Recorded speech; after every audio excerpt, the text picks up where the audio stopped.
Hello everyone, today I'm going to show you how to save voice messages from Messenger on computer. Make sure to watch the video to the end, not to miss any important details, like and subscribe. So I have this voice message right here, and when I click the three dots, it doesn't show me a download button. To fix that, all you have to do is to go to open a new tab, then search for the Chrome Web Store right here. Once you find it, go click on it. And then in the search bar, you're going to paste this audio message messenger for Instagram and Messenger right here, download.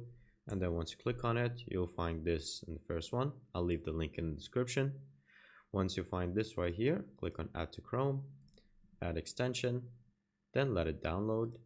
Once you have it right here, you can then pin it. Once you pin it, then you can go back to your Messenger.